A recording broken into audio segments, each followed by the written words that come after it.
हमें एक आदत सी है कि अगर हमें कहा जाए कि हमें 7 को 5 से ज़रब देना है तो हम मुंह उठा के इसको 7 ज़रब 5 लिख देते हैं, और अगर दिल चाहे तो 5 ज़रब 7 भी लिख देते हैं। पर जवाब दोनों सूरतों में बराबर ही आता है, यानी 35। और ये सिर्फ 7 और 5 की कहानी नहीं है। किसी भी असल या रियल नंबर a को किसी दूसरे रियल नंबर b से ज़रब दिया जाए तो तरतीब कुछ भी हो, a डॉट b या b डॉट a, दोनों बराबर ही होती हैं। ये कहलाता है ज़रब देने का इस्तबदाली कानून। और जितना मुश्किल उर्दू में है उतना ही मुश्किल अंग्रेजी में भी है। ये कहलाता है कॉम्यूटेटिव लॉ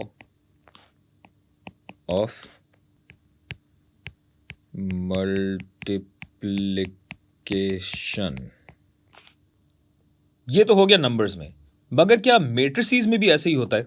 यानी क्या a ज़रब b और b ज़रब a बराबर है?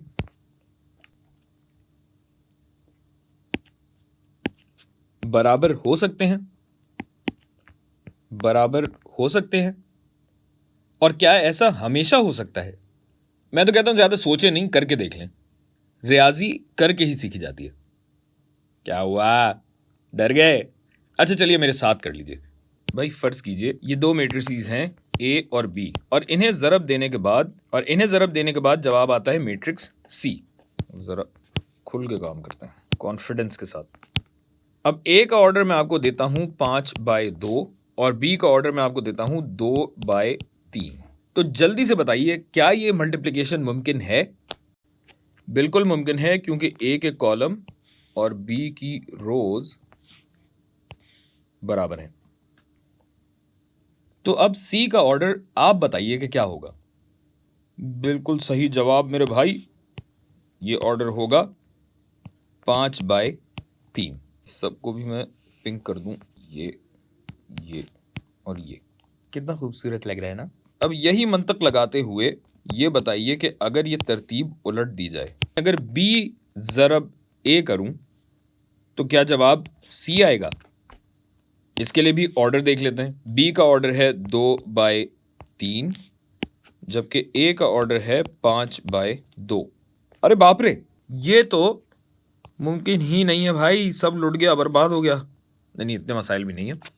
बहरहाल ये बात तो तय यहीं पे हो गई कि मैट्रिक्स मल्टीप्लिकेशन में इस्तिबदाली कानून यानी कॉम्यूटेटिव लॉ लागू नहीं होता। खुदा हाफिज। जी क्या कहा? अगर हम स्क्वायर मैट्रिसेस को ज़रब दें तो? अच्छा बड़ा, इतनी चालाकी। देखें भाई, वैसे तो ये किसी चौक का इशारा नहीं है जिसपे कानून तोड़कर भी आगे बढ़ा जा सके। रियाजी में कानून अगर एक दफा टूट गया तो किस्सा तमाम। मगर चलिए आपकी बात का पास रखने के लिए मैं ये करके दिखाता हूं। अब मैं एक मैट्रिक्स लेता हूं D और इसे मैं E से ज़रब देता हूं।